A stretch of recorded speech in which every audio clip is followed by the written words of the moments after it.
ประกันเมื่อกับผู้ยางก็ยางผู้ขี่รถนะตอนกลับเนี่ยเอาในมักยางเอาในสียางมักยางหน่อยเนาะ2 แก้วกลับแท้บ่วะบัดถือคักๆนี่กลับอยู่บ่ครับยันว่านั่งต่อที่2 แก้วกลับเอาเงินมีอ่ะเอาเงินแล้วเอา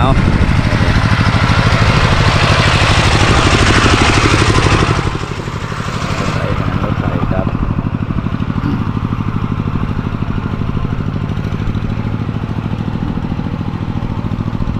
ตรงนี้คือห้องการบ้านแต่บ้านเฮาแบบตั้งเฮาก็เอิ้นว่าศาลาบ้านบ่ทันสมบูรณ์เนาะไอ้เนาะเอาพักผ่อนก่อนมือประจันพักต่อเวลาจะไปช่วยนี่ก่อนคักเนาะเพิ่นเฮ็ดเป็นลายจังซี่เนาะเอาไม้ไผ่บ่ไม้ปอ้อบ่เคินไม่เหี้ยเฮ็ดเป็นลายจังซี่มุงคักเอาไม่เหี้ยมุงนี่แหละว่า10 แพ็ค10 แพ็ค10 แพ็คเอ้ยเป็นยังนี่ยังนะใส่ตันแล้วนะบ่ใส่กระไรใส่ทางเก่ากับทางเก่าพี่น้องเอ้ยโอ้มันแบบว่าเฮาบ่ได้แยกไปทางใหม่บ่โอ้คิดดีตำราโอ้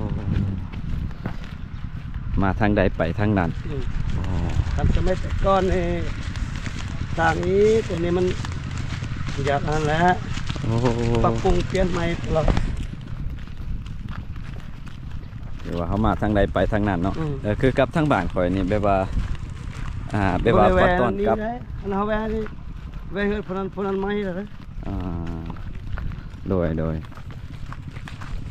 โอ้เนาะมาทางใดไปทางนั้นกลับทางเก่าทางเดิมตอนเข้ามาออกมากกลับกับสีกลับทางเดิมบัดเล่าลุ่มคือทางบ้านนายเดียได้เบิดบัดตอนเขากลับนะแต่ว่าบ่ไปลินเฮือนโมนี่อันนี้มันก็มีคือกันเนาะทางบ้านเขาคือเป็นคือกันแต่ว่าบัดเมื่อจังสีนี่ก็เข้าแยกกันก็ได้ตั้งนี้แบบว่าบ่ให้เลี้ยวลังมีอยู่บ่คันจะไม่แต่ก้อนแห้งนักนะก็เลยไปก้อนตอนออกมาต้องเอาไปตามลังอีกไปลังออกก้อนเปลี่ยนกันอีกเนาะเอาตามรุ่นแบบพยายามตรงนี้อย่างก้อนทีนี้ตามลังอีกโดยออกมาแต่ป่าโดยนี่มันไปตามเปิงแล้วมันอยากลบล้างเลยนึง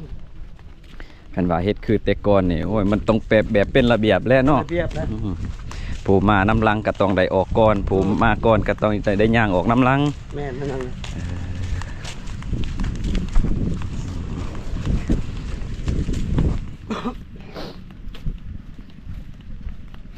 สำคัญบริเวณลังโดยเลี้ยวลังบ่ได้คันแบบการเป็นเขาเองเป็นสั่งเขาเองโดยเป็นแล้วมันง่ายโดย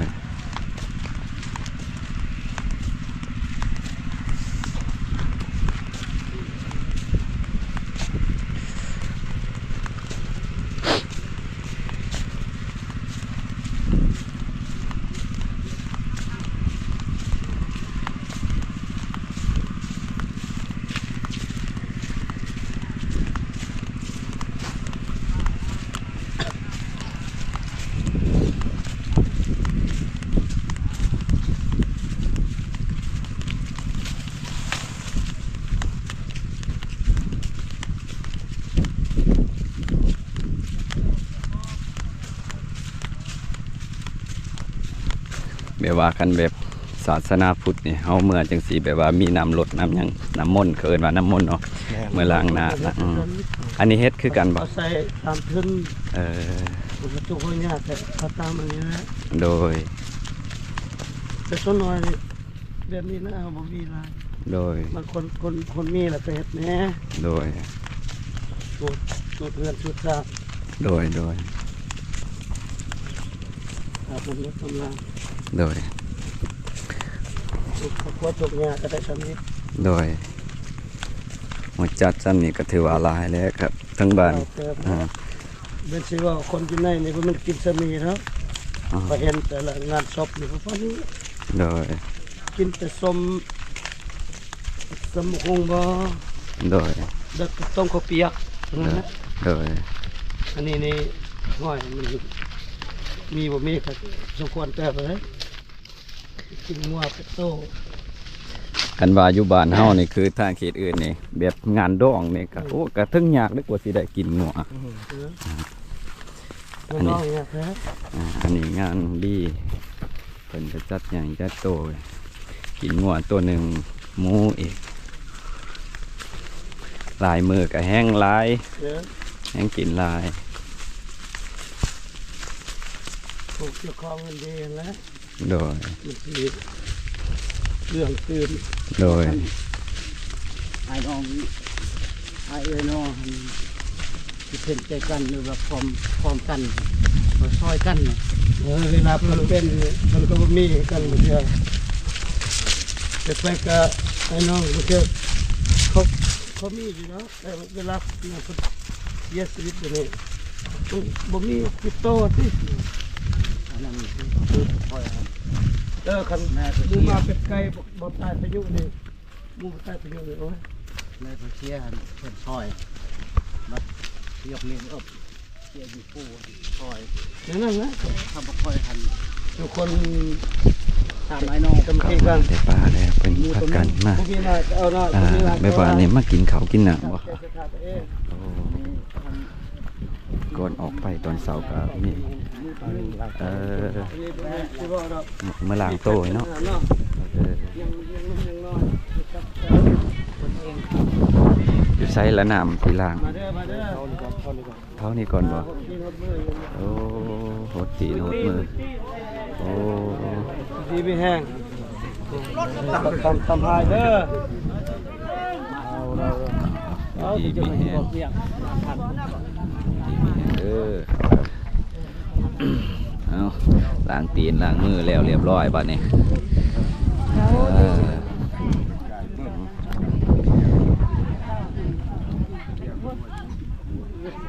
dừng nè dòng tàu miệng đặc biệt u đâu đọc đấy đặc từ trâu đâu anh sạt xa và xin đâu trong xuôi đấy xuôi ở đây đó มาแต่ปลาก็มาซุ่มหนุ่มมากินเหล้าให้มากินข้าวกินน้ำกินเหล้าให้อยู่นี่มาซุ่มหนุ่มกันอืมมาแต่ปลากับพากันมาล้างตนล้างโตตามฮีตของบ้านเพิ่นคืออย่างที่เห็นในคลิปนี้มาซุ่มหนุ่มกินเหล้าให้กินเหล้าข้าวแล้วก็กินข้าวซุ่มหนุ่มทั้งบ้านเพิ่นต้องเฮ็ดหยังบัดนี้ ดูดหน่อยนึงแล้วก็นอกทิมเลย ฮะ ดูดคือเฮ็ดข้าวเฮ็ดนั่น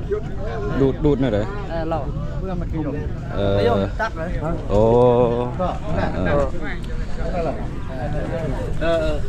ดูดเลยต้องชิมบ่ ดูพุทธิมเขาให้ดูดิต้องพุทธิมเอาเห็ดไอ้มุดเขาเป็นเอาดูเอาเห็ดเอาคลองเด้อที่เรามาแต่ผม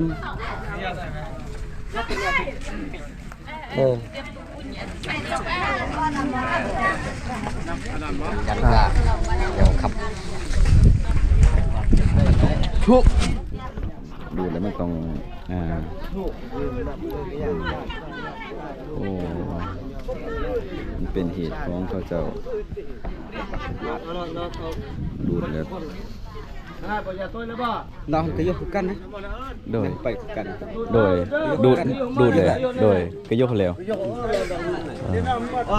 เราไปยกเลยโอเคตัววัน มันเป็นธรรมเนียมของเขาเจ้าหีดคองเนาะผู้ใดมาแต่ทรงสการแล้วก็ต้อง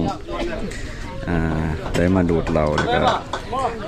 ถมขิมคืออย่างที่ทุกคนได้เห็นเนาะเอาก็เป็นครั้งแรกคือกันที่ได้มาเห็นกันสิ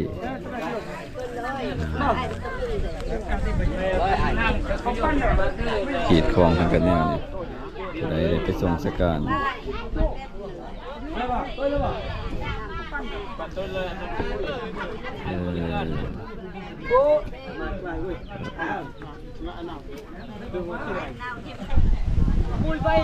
ลมค่อนข้างแห้งมาแต่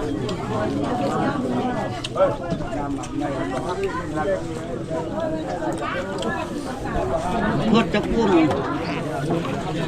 ไปจุ้ยน้อยเลยสิเอาสิ หลังจากมาแต่ปลาเลยก็เป็นมาอาบน้ำรถลูกหล้านไปในบ้านอาบน้ำรถอาบน้ำมนต์แล้วก็คนที่ไปทรงสการ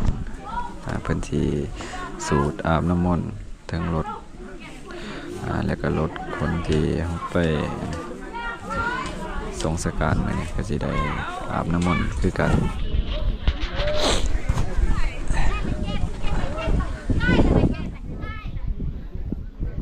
รถที่เขามาใช้งานในครอบครัวที่เพิ่นผู้เสียก็มาอาบน้ำรดน้ำมนต์ทางอาจารย์เพิ่น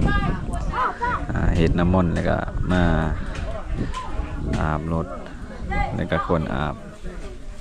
เป็นคนที่ไป